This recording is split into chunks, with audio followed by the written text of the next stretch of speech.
Signal seekers, this is your wake-up call. You've been hearing it in the noise, seeing it in the static. Are you receiving the frequency? Strange lights, lost places, forgotten stories. The signal has always been there. If you can hear this transmission, you're already part of the signal. Welcome to Backwoods Signal, broadcasting from the edge of reality. There's a part of America where the official story and the impossible story keep occupying the same ground. A rancher discovers something strange in the desert. Police officer watching the unknown object descend out of Syracuse. Thousands report unusual lights over Arizona. Secret aircraft rising from a dry lake bed in Nevada. Strange lights appearing around laboratories, missile ranges, and nuclear facilities. Animals found dead under confusing circumstances. Reports also include electrical interference, missing time, strange creatures, poltergeist-like activity, and alleged portals. Important warning: these reports may not share one cause. 10 websites repeating one account does not equal 10 independent sources. A television investigation is not a scientific paper. An honest witness can misidentify something. The signal is here, so it's an unbelievable amount of noise around it. Tonight, we're going to try to separate those. So here's how we're judging the evidence. Government records, historical documents, official investigations confirm facilities and programs. Tier 1 proves the paper trail, not necessarily the paranormal explanation. Hey, how are you doing? Appreciate you coming in tonight. Tier 2, multiple witnesses, contemporary news coverage, named investigators. Named investigators is a big part of this, by the way. Physical observation or trace claims. Serious investigation. A case may remain unexplained without providing any proof of extraterrestrials. Tier 3, folklore and tradition. Long-running regional stories, local legends, cultural and indigenous traditions, and historically important but not equivalently physical evidence. Okay, I want to go back on something for just a minute because I know somebody's going to come at me about this. Cultural and indigenous traditions. Why is that considered a tier 3? Why does it only get tier 3? I guess is what I'm looking at. Why is it not closer in? Because we are looking at the situation where you're talking about basically folklore, okay? Even though it is tradition among the indigenous, is still considered folklore. We don't have any actual records other than oral tradition, and that's why it becomes a tier 3. Now, tier 4, modern or disputed claims. Okay, anonymous stories, entertainment era accounts, unsupported investigator claims, current flaps without independent confirmation, and portal or creature claims without publicly available evidence. Okay, so in the case of Zone 1, the collider being at Oak Ridge would be considered a tier 4 piece of evidence because it's really unclaimed. I mean, there's no verification there is basically it. It's just stories, rumors. There's no documentation. There's no way that we have anything to actually prove that. We're not dismissing it. We're just not putting it up in the top ranks of um, being authentically documented, okay? So let's talk about the documented foundation of Zone 2, because that's where we're at tonight.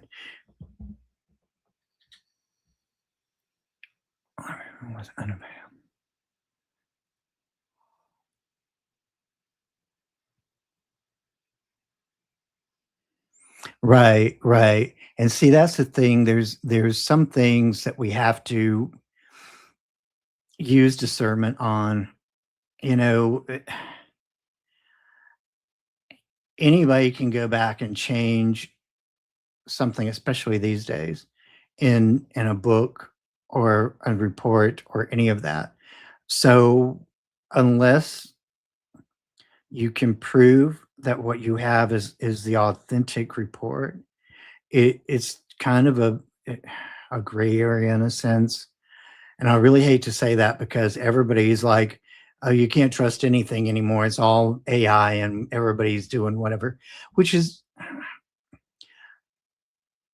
so let me be straight with something here, okay?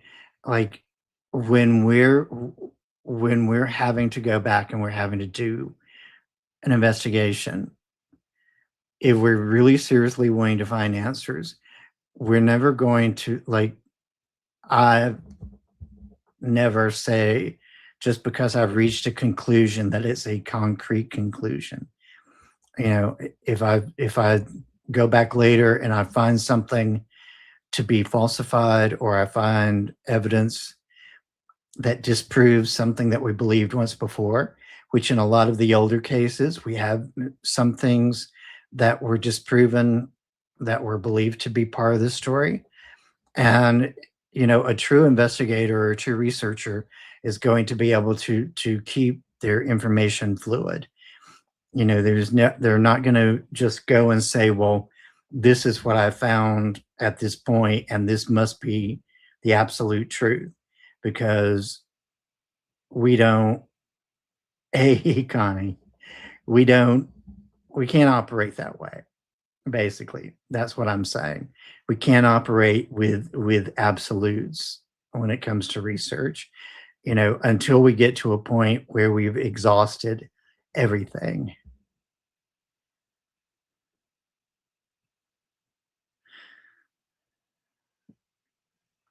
Right, right.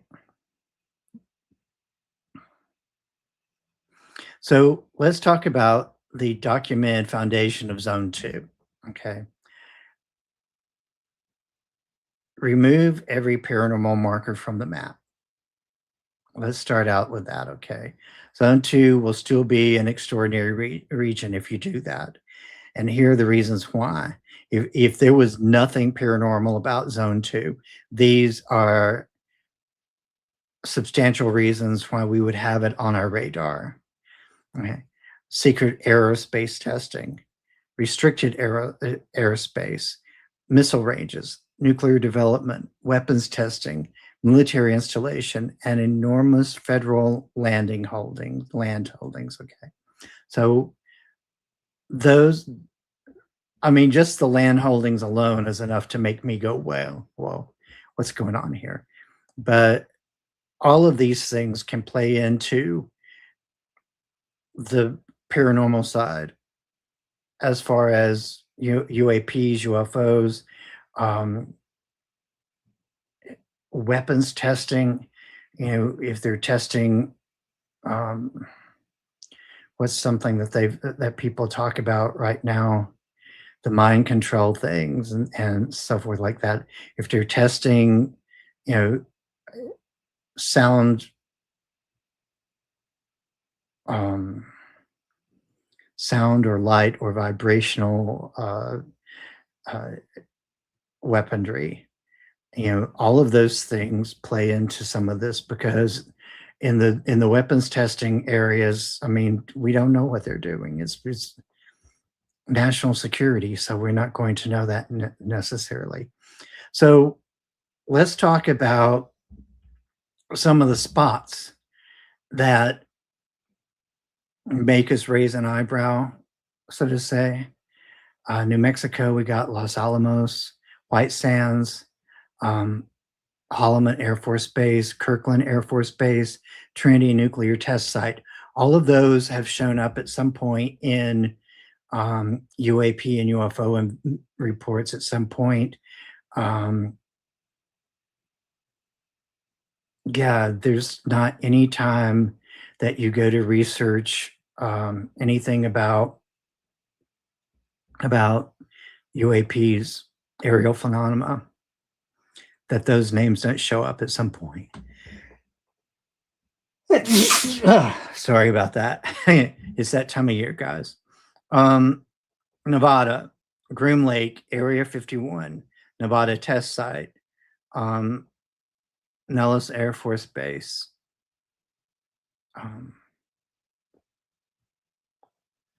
Tanapa Test Range. I hope I pronounced that right. All of those are familiar sounding places, right? For most of them. Tanapa, I'm not really that familiar with, but again, years of research and so forth. I probably read something about it. I have no idea because it didn't stick out for whatever reason. Utah, Dunway Proving Ground, the Utah Test and Training Range, Colorado,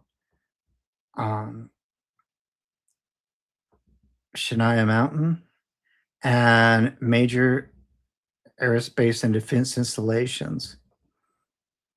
Arizona military ranges, training aerospace, Barry M. Goldwater Range, all areas that we're familiar with. I'm sure you've heard of those at some point. Why does this matter? Classified aircraft can produce genuine unidentified sightings. Case in point, when the stealth aircraft first came out, we were all raising our eyebrows when, what was it, the F-112 or 114? I can't remember what the first one that we really got a good look at. The first thing I thought of is, wow, this is a triangular craft. Coincidentally, before that, we had a lot of triangular UFO sightings, right? So I think we automatically kind of raise our eyebrows just a bit sometime when it comes to looking around and saying what's ours and what's not. Honestly, I got to tell you something with the triangular craft. If you notice, like a lot of the reports of the triangular craft are much larger than the actual stealth military. So yeah, there's that to consider. The CIA confirms that Groom Lake was used to test the U-2 and the A-12 ox cart. So these aircraft looked and behaved differently from familiar aircraft, okay?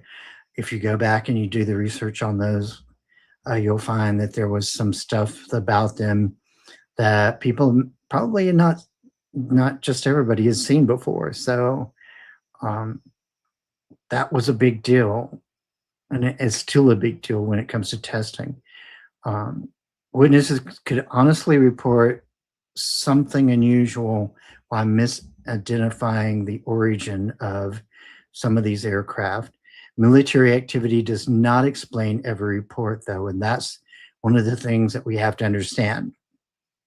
Like, I know there's a rumor going around that the Tic Tac is ours. It's something that our military has developed. But if you go back and you research it, there are people that are saying, no, that's not a man-made craft. It doesn't do things that we have the capability of doing right now. So, or it does things that we don't have the capability of doing. So I think it's very important for us to understand that military activity does not explain every report. It must be treated as a major control variable. Okay, so there's things that we have to, when we're testing things,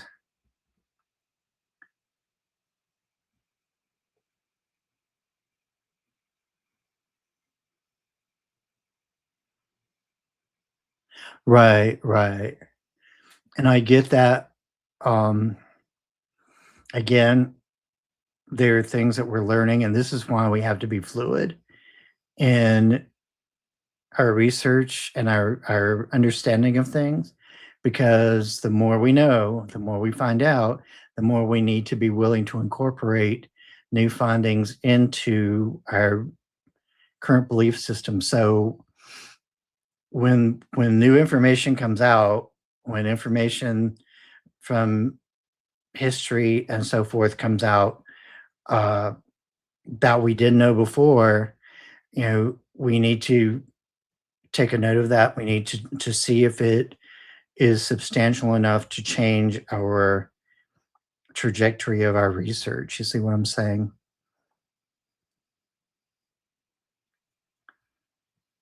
So let's talk about important distinctions. Government secrecy in Zone 2 is proven. Proven secrecy does not prove every paranormal claim. It gives us a reason to question blanket denials, does not give us permission to believe every rumor. Okay, so those are important things that we need to understand when it comes to Zone 2, especially with all the military stuff going on. And honestly, even in Zone 1 with NASA, Marshall Space Flight Center, all of those things going on there. Another thing that we have to kind of look at and go, So let's talk about, and I apologize for the cat. I can't have the cat in the office because I'm allergic to cats, actually. That's my roommate's cat.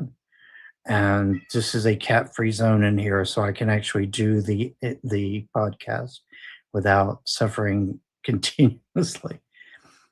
Let's talk about Roswell and the New Mexico cluster, okay? Roswell was a real event that occurred in July 1947.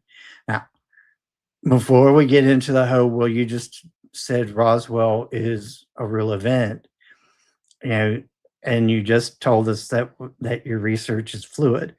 Okay, so let me qualify that, because somebody's going to come at me sooner or later about what I just said. A real event occurred in July 1947. I did not say that the real event is a UFO or balloon. I did not acknowledge what the real event is. We just know that something happened. Okay, that's what I'm saying there. Roswell Army Airfield initially announced possession of a flying disc. This is true. This was documented. The explanation was quickly changed to a weather balloon. Again, another truth that there's documentation for. You can go back and you can find this in all of the history accounts. Later Air Force reports conducted their investigation, supposedly, connected the debris to Project Mongol. Okay. Again, true. They did connect the debris to Project Mongol. Project Mongol was a classified balloon program designed to monitor Soviet nuclear testing. Again, true. That is a true statement. The FBI vault contains a July 8th, 1947 teletype. Again, another truth. The document describes an object resembling a high-altitude weather balloon. Again, another truth. So how am I, at this current stage, How am I classifying Roswell? It's actually a tier 1 investigation or tier 1 classification. The original incident, official communications, military response, and classified program context. Those are the high confidence levels. The lower confidence levels here, some later alien body stories popped up, accounts introduced decades after 1947, details that changed through repeated retellings, okay? All three of those above, high octane when it comes to lower confidence, okay? Roswell should not be treated as one individual story. Each claim must be dated and scored separately with the evaluation of the information at this point, okay? And there will be people who are going to argue with me about the alien body situation and conspiracy theorists and so forth. So let me again qualify what I'm saying here. What I'm saying is the evidence that we have right now does not point to. Okay. We have a lot of mythology, we have a lot of folklore, we have a lot of supposed eyewitness accounts, but we do not have any solid evidence. Okay. We don't have photographs, we don't have video, we don't have any reports, no coroner's reports, no nothing that have been verified and are actually legitimate, okay?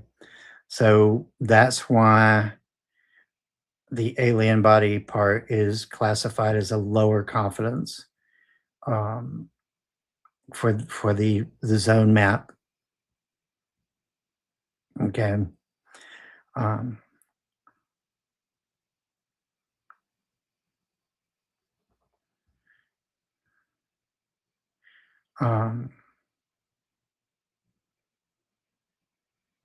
So and I hope I pronounce this right because I always mess this name up. The Serico incident, which happened on April the 24th, 1964. Almost, yeah. Socorro, New Mexico. Okay, this is where this was at. Police officer Lonnie Zamora was the witness, and I'm sure that name rings a bell to you guys. So what was the report?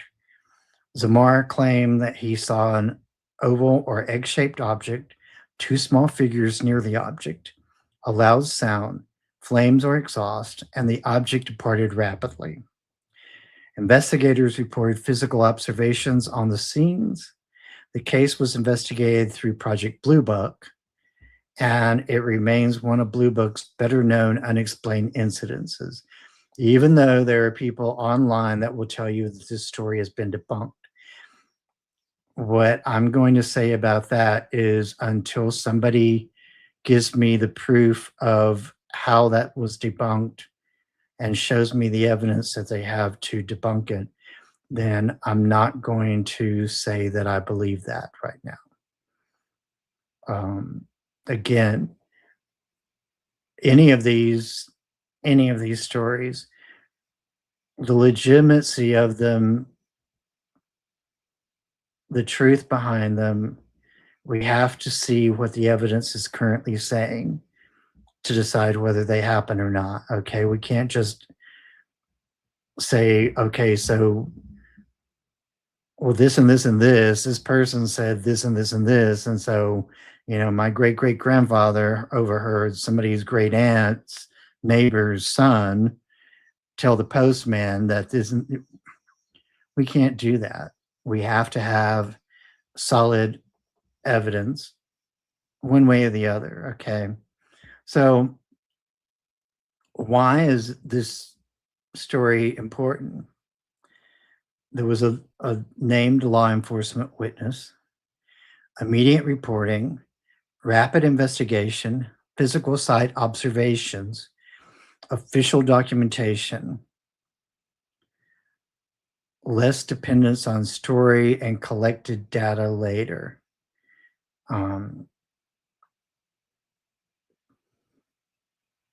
So the classification for this story is a strong tier 2 case, probably one of zone 2's strongest individual incidences.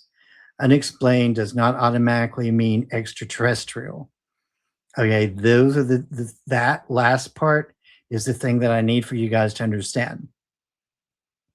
Because there are people that are going to say, so you're telling me that what Zamora saw was a alien craft. No, I'm not telling you that. What I'm telling you is he saw something. There's proof. I've seen the photographs of the area actually before. There was landing gear prints in the ground that matched Officer Zamora's story. There was burned vegetation around it. There was even footprints of some kind of shoe type sole print in the sand there. So something happened there.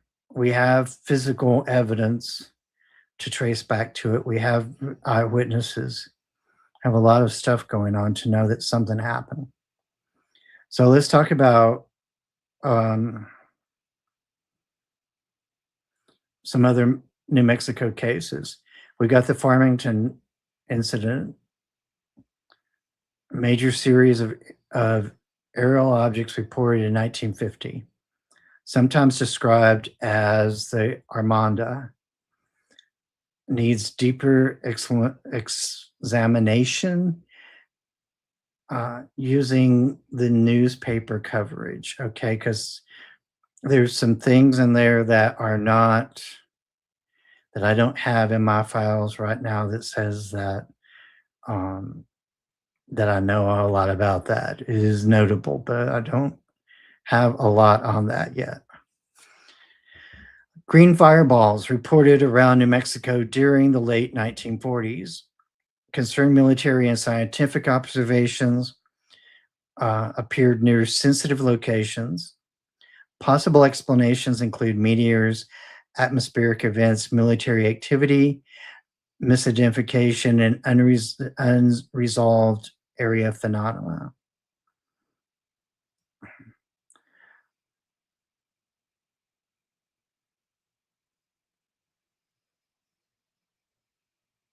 So Kirkland and Paul Benowitz, important, these things are important to note here. There were UFO claims, military installations, counterintelligence, disinformation, and psychological pressure.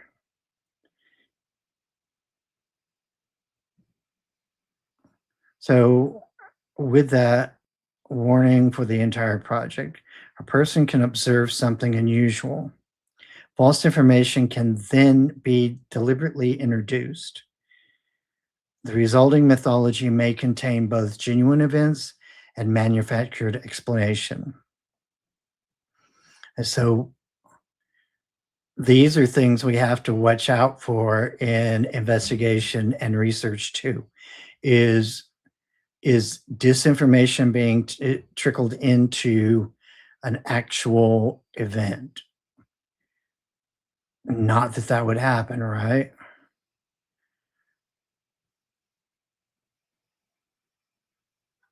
Okay, so let's talk about Dulce and the Archuleta Mesa.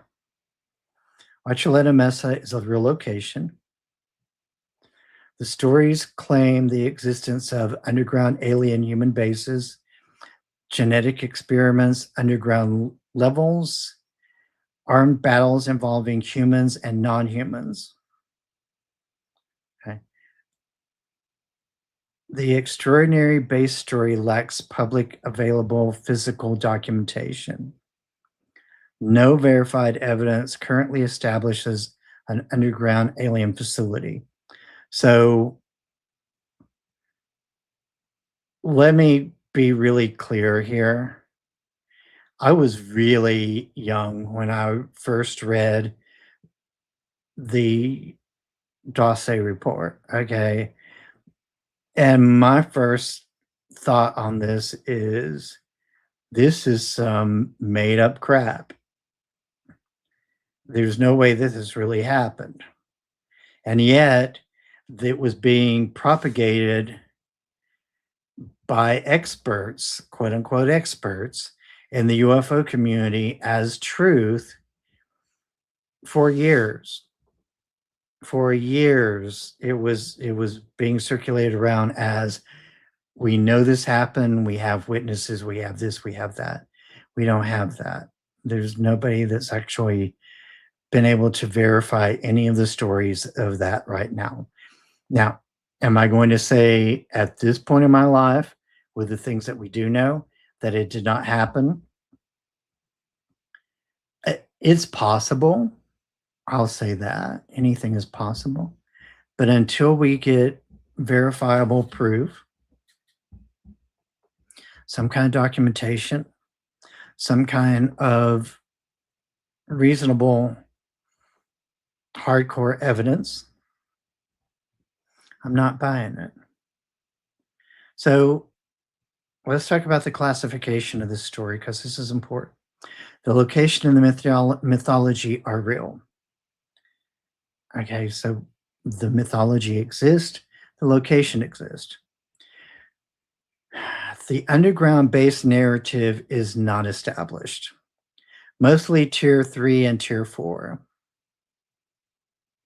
We're keeping Dossier on the map as claimed cluster, folklore location, possible disinformation case, an intelligence history question.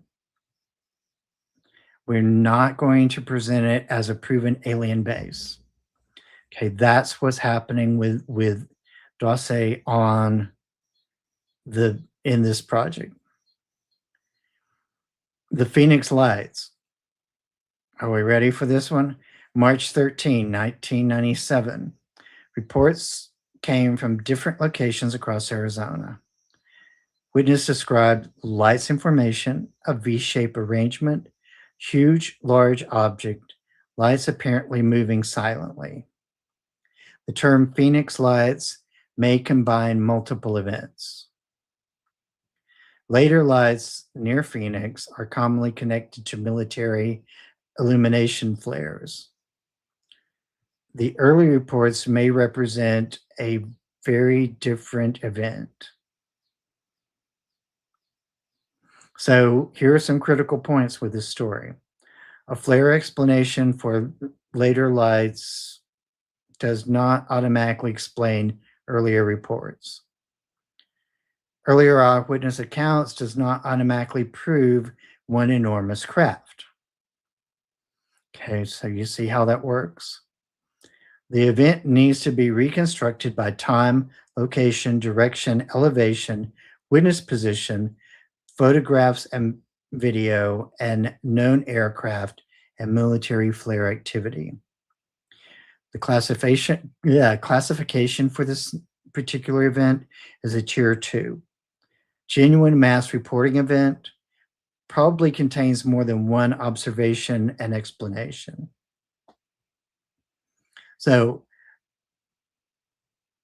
here's a question for you guys. Did the flares explain the entire night, or only most photographed positions of it?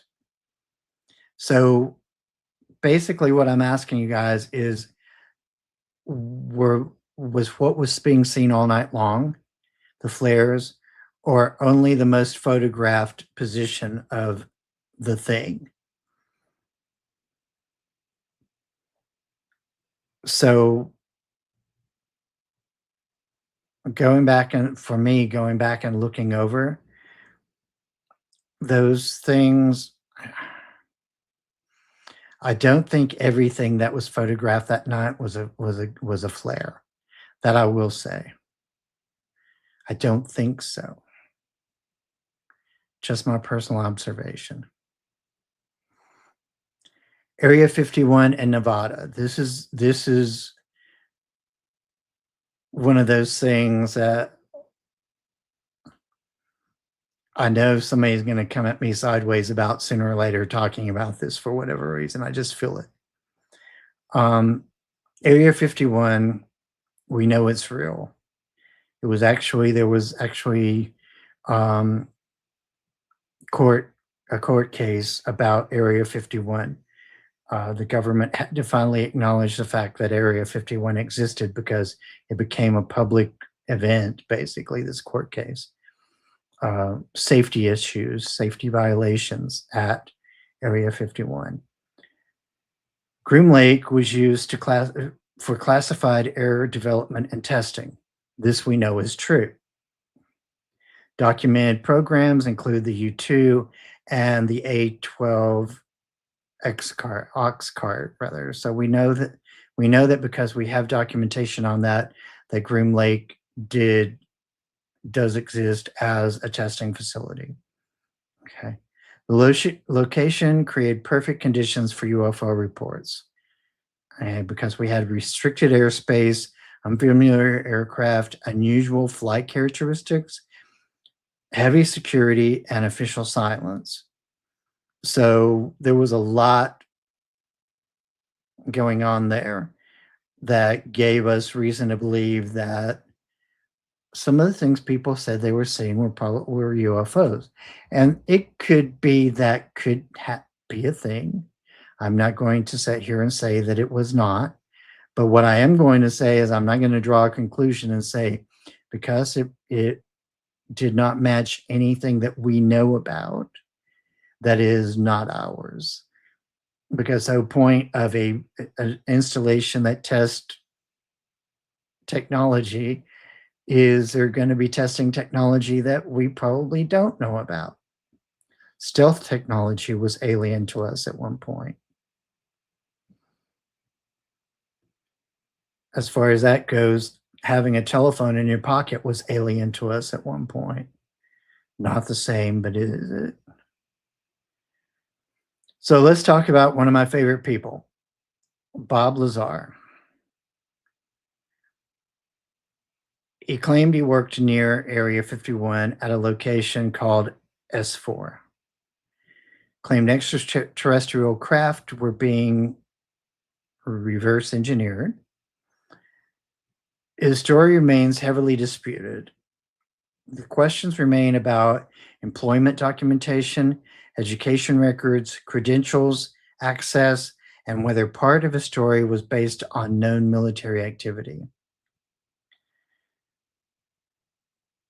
So let's talk about the evidence distinction. Area 51's existence in aerospace history is a tier 1 for that. Reverse engineering alien craft disputed tier 4 claim. A real secret base does not automatically validate every story connected to it.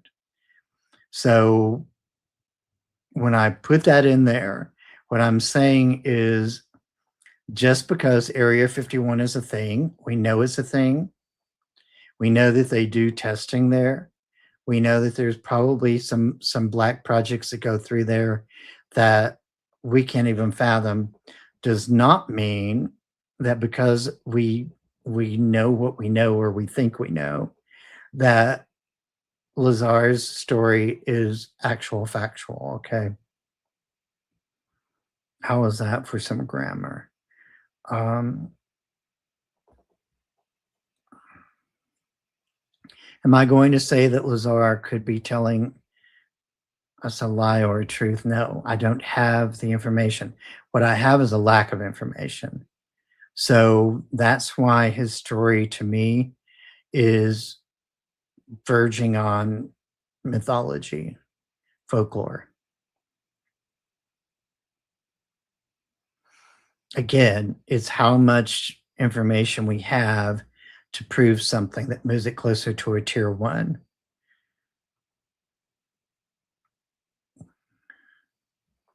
So related locations around Area 51. We got Rachel, we got the Black Mailbox, Extraterrestrial Highway, Tonopah, Nellis, and the Nevada test site. The central question, does any surviving observation exist? I don't know. Does any surviving observation exceed what the document test environment could plausibly produce? That's a question we have to ask ourselves.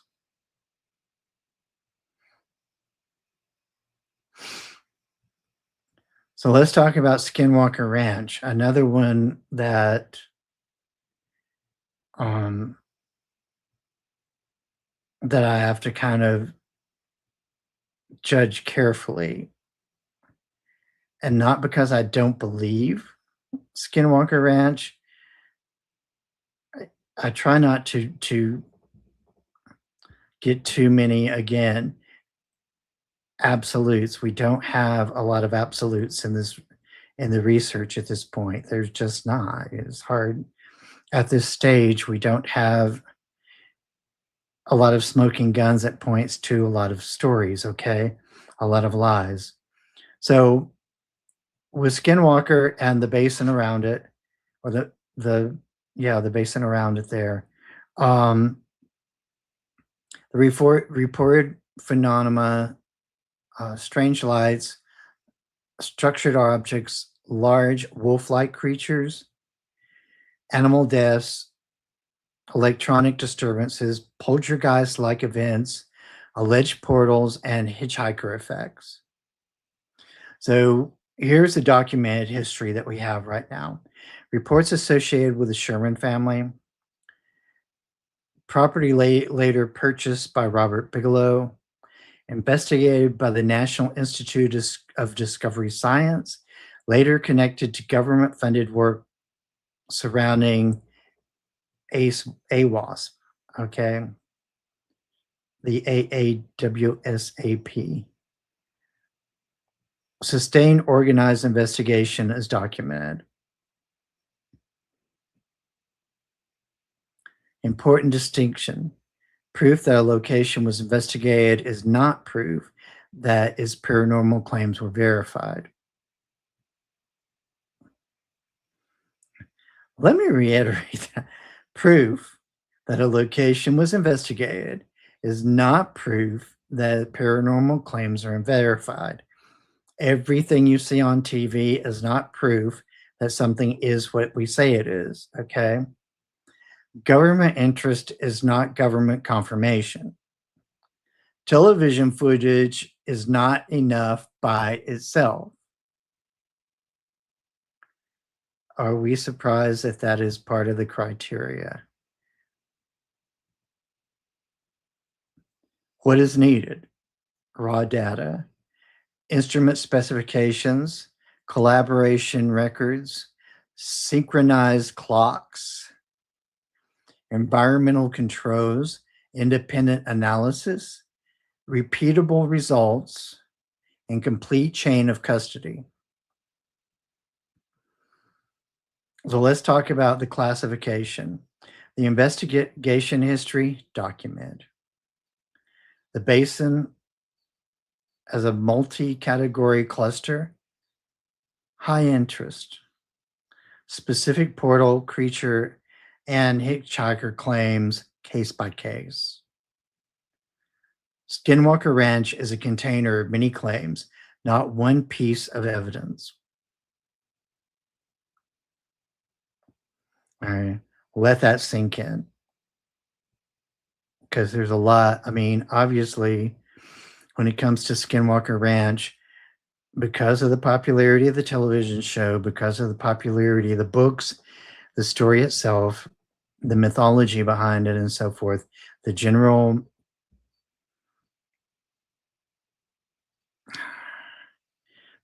belief of the majority of people on social media Skinwalker is, we automatically put it up there with it's been proven. And again, there's not one solid piece of evidence. That's the problem. Sedona and the Bradshaw Ranch. Another skinwalker situation, basically. If you're not familiar with Bradshaw, go read about Bradshaw. Do some research on it. It's very interesting. Sedona is known for red rock landscape, vortex traditions, spiritual tourism, UFO reports, and unusual light reports. The cultural tradition is real. We know that, okay? A measurable physical vortex energy has not been established. A scientific claim requires a defined measurement, okay? Controls, repeatability, and independent confirmation. So that's why Sedona is not like way high up there in, yep, we got some vortex energy there. Okay. And I know I have talked about in the past Sedona being part of the vortex triangle, as I call it.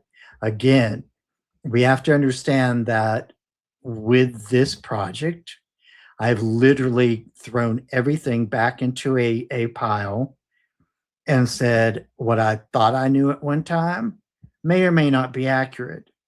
I'm trying to break the hypothesis, okay? I'm trying to break the hypothesis about the triangle. I'm trying to break the hypothesis about the zone. This is what I want us to be very clear about. I'm not here to prove my hypothesis. I'm here to try to disprove it. If in trying to disprove it, I prove it, then that's okay. If I do disprove it, then that's okay too, because either way, I've got something. Okay. And that's what I think that's what we need to get back to, is the old standard of something. Nothing is something. Okay. So if you, let me repeat that, because I think this is very important for you guys to understand. Nothing is something. We think zero is a bad thing. We think nothing is a bad thing. That's a Western philosophy. Okay. But having no proof, having no answer, or having an answer that says that what I believed before is inaccurate, and I have to change my opinion, that means that everything I once believed is not true. I have no truth in that. I have nothing in that. But I've gained something in letting go of the stuff that wasn't true, right? I've gained a new truth. So anyway, I don't want to get too carried away with that, because the idea of this experiment, this whole new project that I'm working on for Backwoods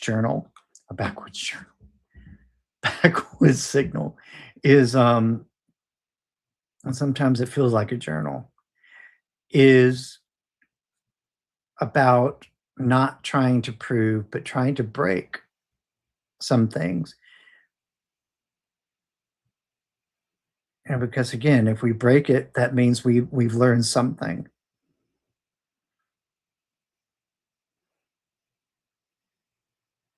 So let's talk about the Bradshaw Ranch, okay? The report allegedly includes strange lights, entities, time effects, electronic problems, portal-like events, and unusual aerial activity. Bradshaw Ranch belongs inside Zone 2. It should be compared with Skinwalker Ranch. Similar stories do not prove a shared cause. Okay. Take note of that. Similar stories do not prove a shared cause. So Bradshaw Ranch, Having similarities to Skinwalker does not prove anything. Clearview Ranch.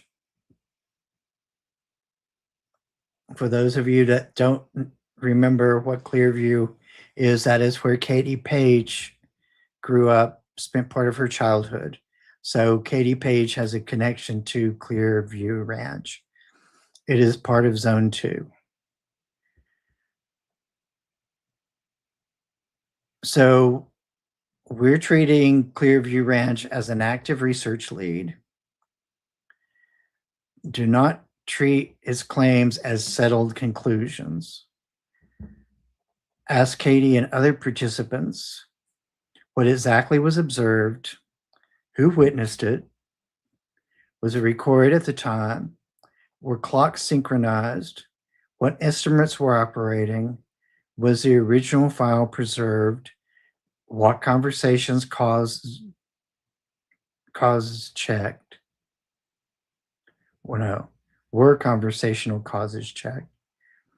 Did anyone independent reproduce the results?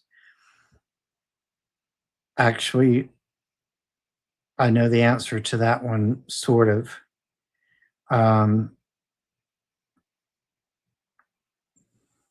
Because in Beyond Skinwalker Ranch, they did an experiment where the house responded to Katie. The environment responded to Katie being there, it remembered Katie. Were failed experiments documented along with successful ones? And Katie will be glad to answer any one of these for you guys if you really want to question her about it.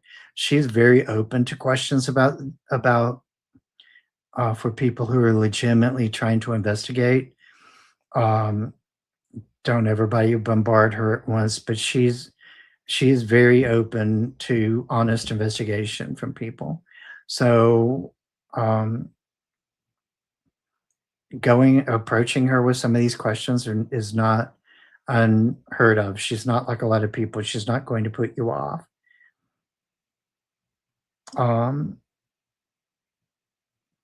So let's compare Skinwalker, Bradshaw, and Clearview using the same categories: UFO or aerial activity, creature reports, livestock anomalies, electrical interference, missing time, alleged portals, nearby military airspace and water sources, geology, elevation, witness access, media exposure, and quality of available documentation. Okay, so those are things that we need to look at when we're comparing Skinwalker, Bradshaw, and Clearview. All of those things. So go back and rewatch this and get that list. So if you're going to do a comparison of all the three of those places, you'll be able to use that list as a way of comparing them.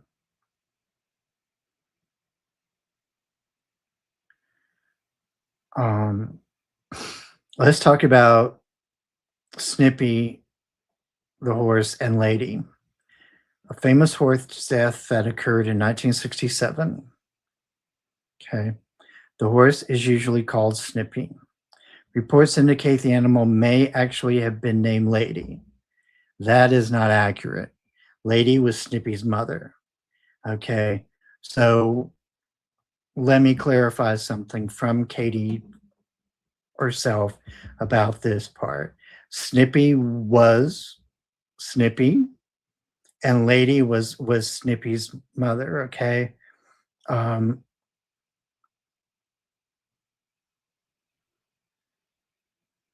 The case did help popularize the animal mutilation mystery.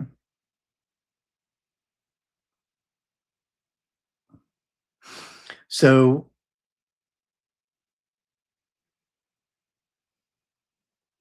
here are some things that people point out as common problems with the story. For those who are skeptical of the Snippy story, um, details change through retelling.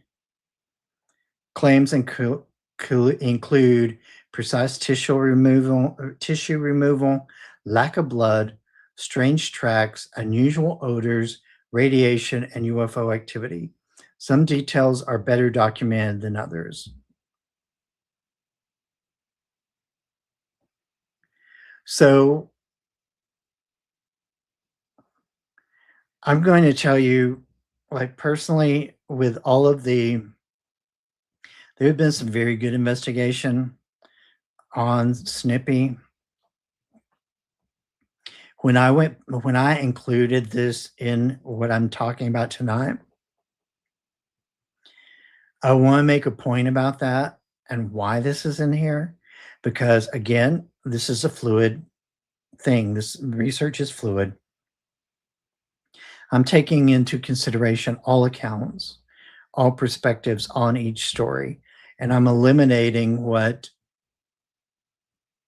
is somebody pointing fingers and accusations with no proof versus what we know has been researched and proven through documentation, through scientific method. Okay, so these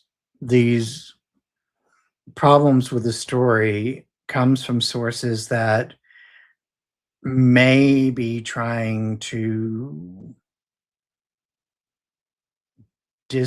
throw disinformation in, is what I'm trying to say here.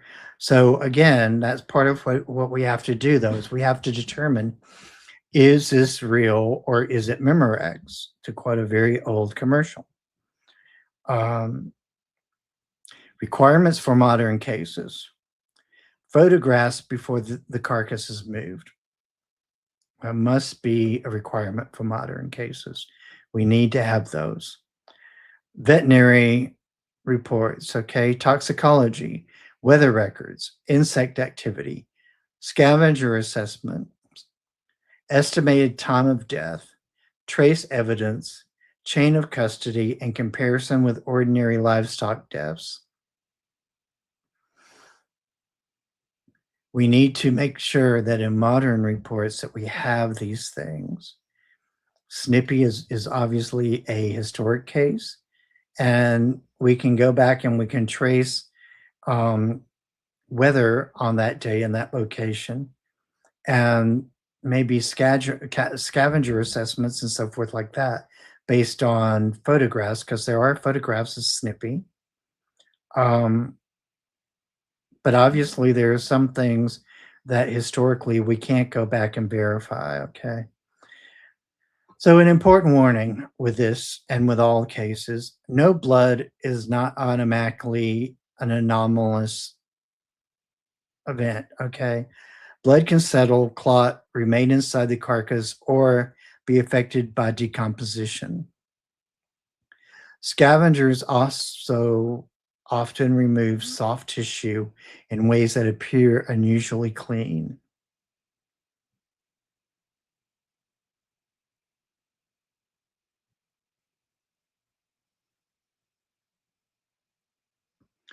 So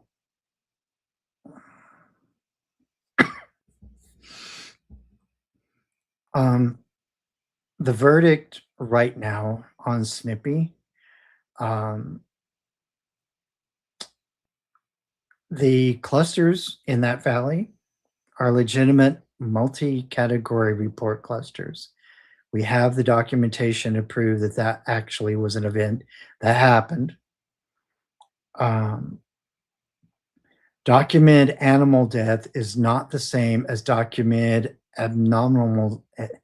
anomalous cases. Now, with that said, again, there is enough of information that I believe exists that my personal experience with Snippy, the Snippy case, is that I'm going to err on the side of the people who are closest to the investigation at this time and their conclusions until or if I find out there's proof otherwise. But current observation for me is that the proof is not there to say that anything was falsified, the information is misleading, or any of that. Um, Again, I could go back at some time in the future. Somebody may dig up something and say, "Oh, look at this." But again, we have a living source connected to the case, as far as somebody who has done heavy research into Snippy.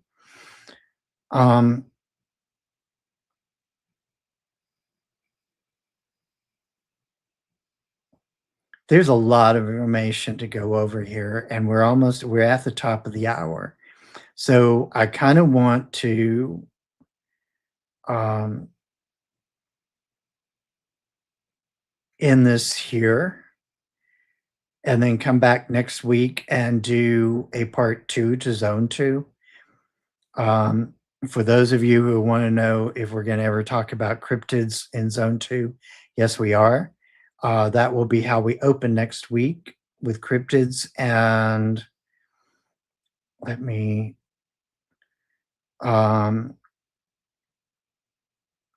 we're also going to talk about Joshua Tree and the Giant Rock, which are not currently in zone 2, but they may be in zone 2 later on. Okay, that's one of the things that we have to understand too, is there are areas around some of these places that I haven't classified yet, that may actually be added later to another zone or to a zone. Okay. Ohio and Pennsylvania in zone 1 and zone 5 are good examples of this.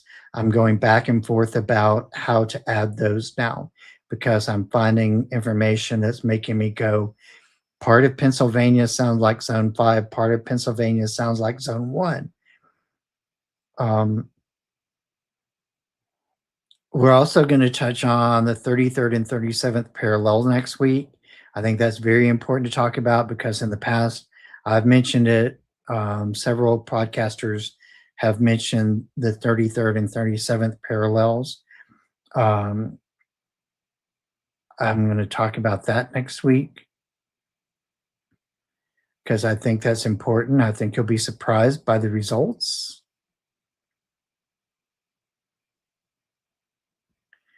And then we're going to kind of we're going to touch base on a few other things in zone 2, but it's not going to be as, next week will not be as information heavy as this week was. Okay. But I think I've fed you guys enough tonight, and it's far enough in to the hour that we probably need to close it out. But next week we will definitely get into the cryptid side of zone 2. So I hope that as you follow along with this, you understand more. Like, we're going to go ahead, and I'm going to finish zone 2 out. We're going to talk about zone 3, zone 4, and zone 5. And then we're going to start getting into specific cases that I've been researching again, because I feel like there are certain cases that are, how do I want to put this? They're key. Some of the older cases especially are key to understanding some of the stuff that we may have missed in the past. They're key to understanding where we are now, because of course, except for the past, we really don't have a lot to go back on, if you think about it. Like, information that we glean from the past is helping us progress into the future, I guess is what I'm trying to say. So some of these cases, these older cases, one of the ones I'm working on right now, not just because this week was the UFO festival, in Fife, Alabama, which it was actually today. But because the story came back up recently about the 5 UFO flaps, and I decided I would start researching it. Fife, Alabama is in Zone 1. But let's just say that, like, with Fife, you have the 1989 UFO flap, and then you have 4 years later, you had cattle mutilations in the same areas. So there's multiple things happening in that area that connect together or could connect together. So it's very interesting to go over that again and research it and study it, because I think there's things we know now and we talk about openly now that were not known or not talked about during the time that these cattle mutilations were first really being reported. And I think I want to take a look at that. And I want to look at, I'm trying to actually talk with people who were, who saw the UFOs there in that area. There's one in particular that I want to try to get in touch with. I'm not going to be mentioning names of these people, even though in the past, if you really want to go back and research, you can find out who was who at that time. But a lot of these people that were in their area have been exploited enough. So I'm not going to be talking names when I talk about Fife. I'll definitely be talking about locations, but any information that I get that is recent is going to, I'll tell you the information. I won't necessarily be telling you the sources. Okay, so be aware that in some cases, I will be protecting witnesses that don't want, because I think it's all fair. I have photos and videos in my collection of information that I do not share publicly with people because I don't have the permission to do that. And I think with any investigator or researcher, there's some things that we need to be mindful about. Like, there are some things we can go public with and some things we can't. If it's not our property and our story, it's kind of hard to go against these people, because not only are you misleading them, but you're damaging your own credibility. So that's one of the things that I have to remember too with some of this stuff, is I can't damage my own credibility for the sake of transparency with all things, because the next person that comes along that may have really great evidence may look at me and go, yeah, I'm not sharing my stuff with you because you put things out there in public that I don't really want public. So again, with investigation, I think discernment is very important. But anyway, with all that said, thank you guys for showing up tonight. I really appreciate you coming in. I know there was a lot of information shared today, a lot of information. But again, I think it's very important for us to get this out there and understand what this project is and what it is not. Meanwhile, I am Daniel Ian Cahoon. This is Backwoods Signal, broadcasting from the edge of reality. Stay alert, keep asking better questions, and if you hear the signal, answer carefully.